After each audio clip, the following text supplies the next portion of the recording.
Hey y'all, thank you for joining me in our summer scripture series. Today we are reading chapter 3 of the book of Ruth. And so just to recap you a little bit, we met Naomi, who's one of the main characters of this book, and her family, her husband Elimelech, her two sons Mahlon and Chilion, and they traveled to the land of Moab out of the promised land. You see, they were seeking protection and provision in a different country with different gods, with different people. And as they traveled, they went further and further from the will of God.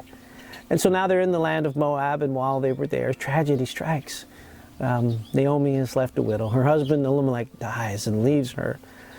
And then the two sons, Mahlon and Chilion, after 10 years, they had gotten married to two women, Orpah and Ruth, Moabite women, but they also died. And so they were left without protection and provision. After Naomi had heard that God had brought food and was blessing the land of Judah and the town of Bethlehem again, she longed to go back to her people. She longed to go back to the place where she came from. She longed to go back to her God. And so she set out to travel. She was all alone, but she had her two daughters-in-law. And they traveled with her, and they wanted to go with her, but she urged them to go back. And in urging so, one, Orpah, she turned and she went back to her people. She probably thought that Naomi was probably speaking the truth. It was the best for them to go home to their own people. And so she went home. But Ruth clung to her, and she vowed her undying love to her mother-in-law. And when they arrived there in Bethlehem, they were destitute. And many people wondered, could this be Naomi coming back after all of these years?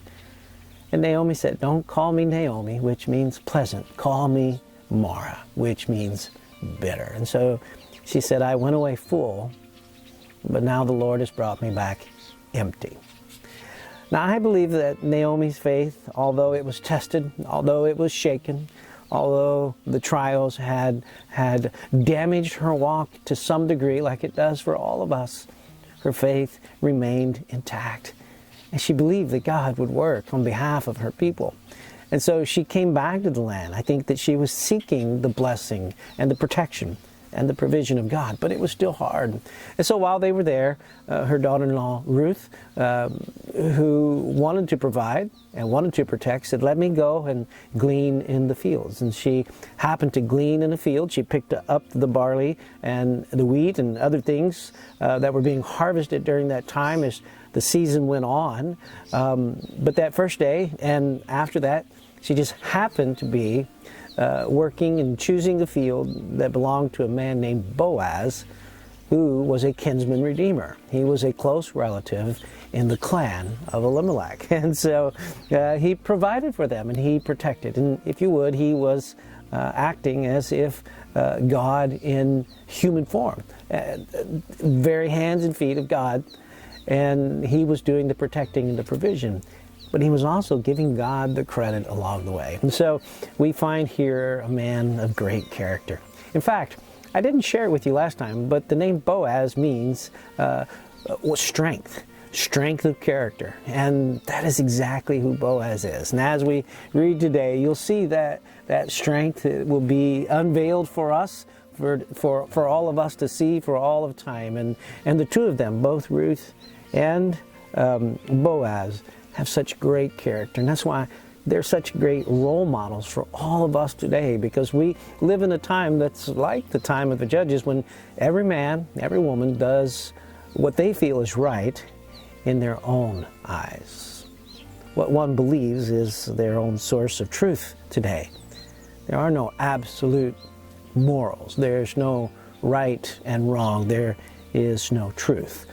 And so we live in a time a lot like the time of Judges, like when they lived. And so there are some really good parallels and some great lessons for us. Today we read in chapter 3, here's verse 1. One day Ruth's mother-in-law Naomi said to her, my daughter, I must find you a home, a place where you will be well provided for. And so what she's saying is, I need to find you a husband. I want to play matchmaker.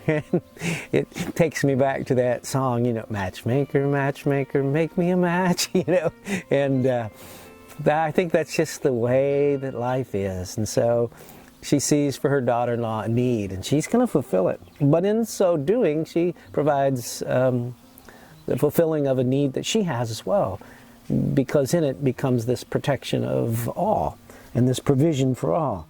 And so she says, I must find a home for you. Now, verse 2, she has this in mind already. Boaz, with whose women you have worked, he's a relative of ours. And so she's had him picked out for a while. And she was just waiting for the right time. And she was kind of letting things percolate as she worked in the field throughout the harvest season. You know, take notice of this man. Look at his great character. Now, my daughter, he's a man of standing, and he's a close relative of ours. Tonight, he will be winnowing barley on the threshing floor. Wash, put on your perfume, and get dressed in your best clothes. Then go down to the threshing floor. But don't let him know that you are there until he's finished eating and drinking. And when he lies down, note the place where he's lying. Then go, uncover his feet, and lie down. He will tell you what to do. Now, I want to stop there and just talk about that for a minute, because, so here's the situation though. It sounds harmless enough to us because we don't know the culture, but in this culture, this threshing floor, this celebration after the harvest day was done, that was not a place for a woman of character. And so what would happen is they worked all day in the sun. You know, the threshing floor was a place on a high hill, almost at the crest of a hill, where the wind would come over the hill, and the men would work, and as they would break down the grain, and they would toss it in the air, and then the chaff, which was light, would blow away as the wind comes over the hill, and the grain would fall down to the threshing floor, and that's how they would separate. They would work all day in the hot sun, just throwing it up and breaking it down and letting the wind do its work. And one of the probably the most famous threshing floors that I know of is actually where the Temple Mount is at today, where the temple once stood and where now the Muslim Dome of the Rock now stands. Well, that was Mount Moriah in the Old Testament, where Abraham takes his son Isaac and sacrifices him. And Moriah means that the Lord will provide. And so the Lord provided a ram then, and then later on, that's where Jesus was taken for his trial. And so this is the place that God provided, but it was once just a hill, just a mountain. And David, when he had set up his city, it was just above his city, and he bought it from the people who lived there at the time, and he made it a special place because of what God had done there. But that's what it was. It was just the top of a hill, and it was sort of in the cleft, and that's what they did. And so it was a harvesting time, and they celebrated in the evening. She said, basically, get dressed up. Put on your very best. Make sure that you look really good tonight, and I want you to go down there after they're finished working, but don't tell him yet you're there. You know, so this is a little bit of just kind of working incognito a little bit. And she says, wait until he's in a good mood, until he's finished eating and drinking. Now, when I was pretty young, I was the youngest of 6 kids, and so my sisters and my brother would say that I got away with a whole lot. I didn't have, you know, and that's true, I did, because, you know, at a certain point, parents get tired of parenting, but I still had to ask permission to do most things. And when I wanted to do something pretty big that I thought there was a chance that maybe Dad would say no, well, I waited till he came home. I waited till his belly was full. He'd had supper, and he'd have his coffee in his hand. And at the end of the day, he would sit down in he had kind of a recliner rocker there. And I'm not even sure, we'd watch MASH or something crazy like that. And he was in a good mood. He had finished eating and drinking, and his heart was good. And I say, hey, Dad, I would like to do this. And so that's what's going on. So wait until he's in a good mood. You know, wait till he's had a glass of wine. He celebrated the festival. He's in good spirits, or not the festival, but the harvest. And he's in good spirits. And just make sure everything's perfect in a way. And go to where he lies down. And she says very clearly, note the place where he's lying, because it's dark. They won't know that she's there. There are no lights. They're sleeping. And so just note that place. Make sure you get the right guy. You want Boaz. He's the man of character. And you go and you uncover his feet, and he will tell you what to do. Now there's probably some hidden symbolism there. I won't get into that, but basically to uncover his feet is just to do exactly that. But it was a sign. If he were to take that cover and spread it back over her, he was saying that he would protect, he would provide, he would marry her. But there's more to it. Just so you know for the story, but there's also there's a sexual connotation there. She's basically making herself available, and mother-in-law actually says, I'm not sure it's great advice, depending on what she meant, but the last part there of verse 4 says, he will tell you what to do. Now, it was good advice because of the character of Boaz.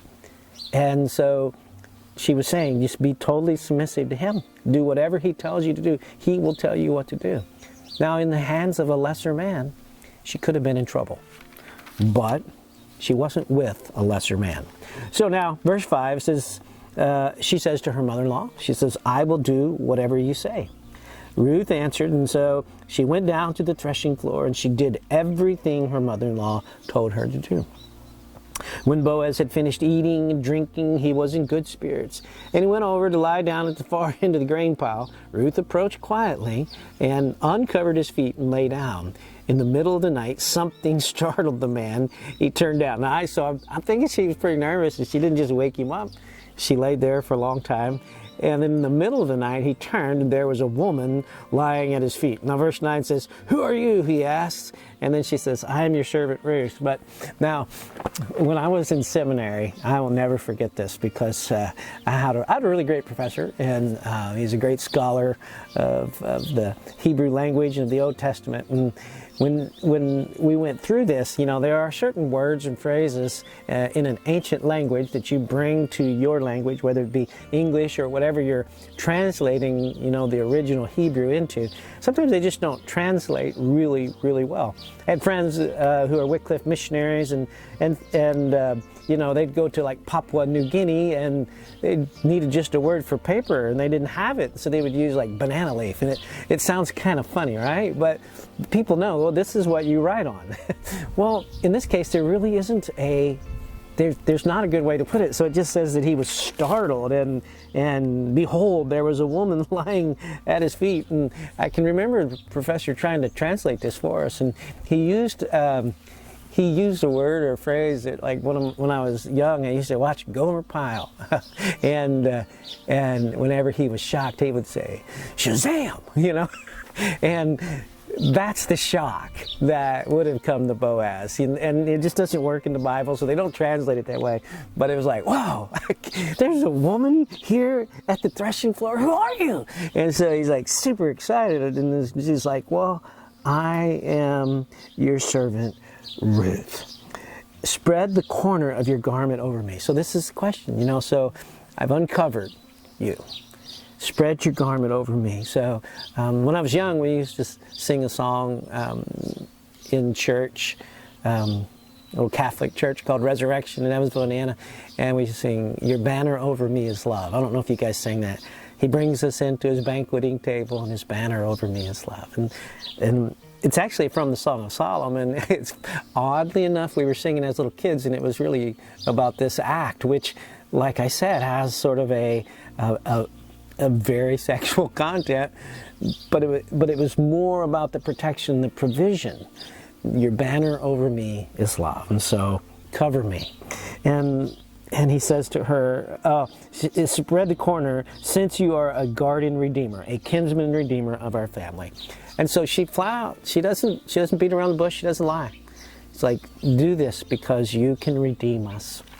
And this is what Boaz says. He says, the Lord bless you, my daughter, he replied. This kindness is greater than that which you have shown earlier. You have not run after younger men. So there's an age difference here. And whether rich or poor. And now, my daughter, don't be afraid.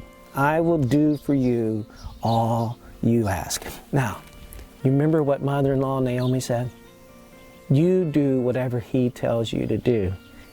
He says to her, I will do whatever you tell me to do.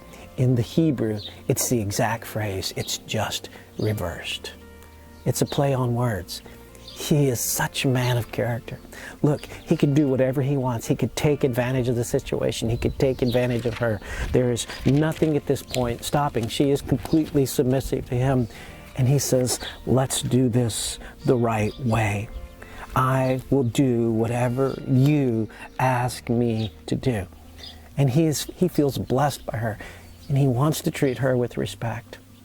Look, in all of our dealings, whether it be with the opposite sex, or whether it would be in business, or whether it's with our family, or our friends, or just the people that we meet on the street when we're driving and we have road rage, or whatever's going on in our life, we need to treat others with this same love and care. And there's been a word, when they use this word, loving and kindness together, loving kindness, this kindness you have shown, it's talking about an unconditional love. It's just who we are because of who we are in Christ. We have this unconditional love. And that is the kind of love that God has for us. The word in Hebrew is hesed, H-E-S-E-D, if you're going to spell it in English, hesed.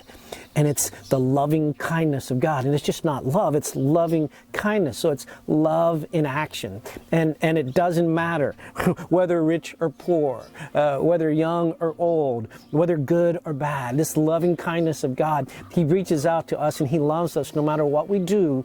He always shows his loving kindness to us. And that's what we're called to do to others. And that's what we see here. He does not take advantage of the situation. In today's world, when everybody does what is right in their own eyes, all we do is take advantage of the situation. And we need to change because we're the people of God, and they need to see in us this loving kindness, because all they see now when they see Christians are people who think that they are smarter than others, people who think that they are the only ones who have morality. They judge us and they think that we are hypocrites. But if we are love and we show the loving kindness of God, they will see Christ in us. Paul wrote to the Corinthians in chapter 13 that the greatest gift that we've been given is love. No matter how gifted you are, no matter what you could do in life, if you do not have love, the people will not listen to you. Remember what he said? He said, you will sound like a noisy clang. He said when he was a child, he used to think like a child. But when he became a man, he put away these childish ways. And so we see a man here in Boaz. He's put away his childish ways, and he acts like a man. And he does not take advantage of the situation because he has such great character. Now, I don't want to give the story away, but Boaz is related to somebody who's very special to us. And we'll find out at the end. But in the temple, he is remembered. His name is remembered. There are two columns, large columns, before you go into the Holy of Holies.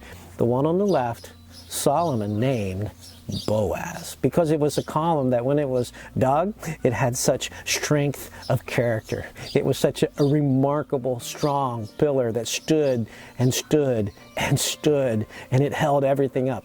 And so they named it Boaz.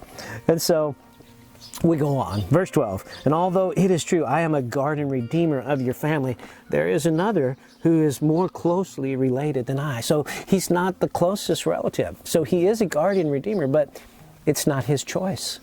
Now, he could have done, again, whatever he wanted, but he says, we must do this right. And so he says, stay here for the night. And in the morning, if he wants to do his duty as your guardian redeemer, good.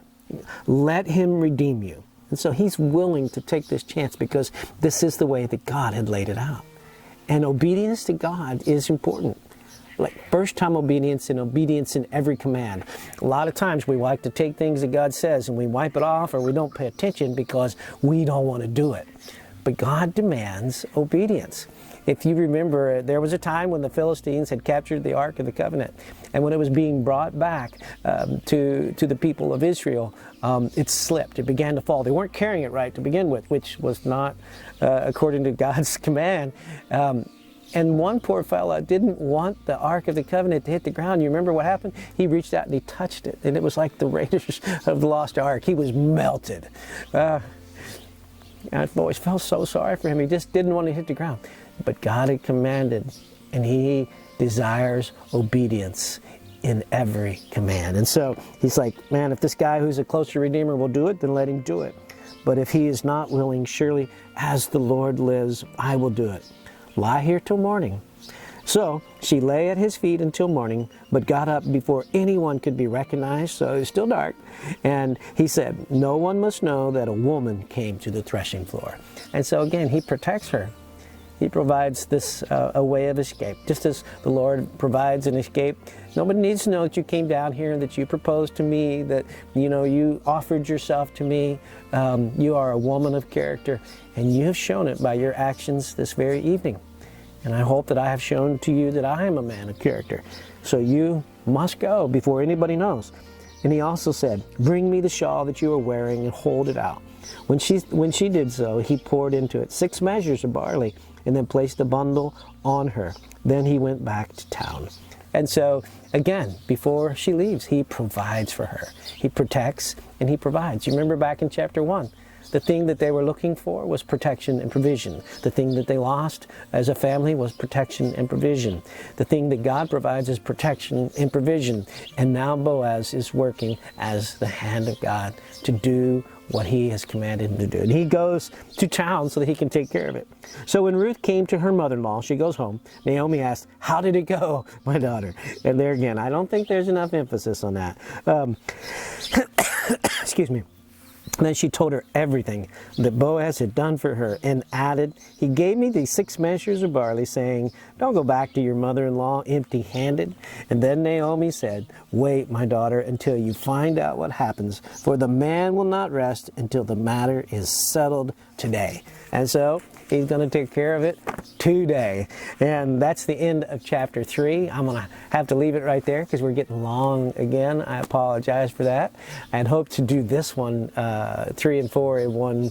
I just cannot talk that fast. I'm so sorry. So I will post another video in another day or two, and we will finish up chapter 4, the book of Ruth, and we'll tie all of this together in what I believe is the sweetest love story told in the Bible. God bless y'all. See you again in a couple days, Lord willing.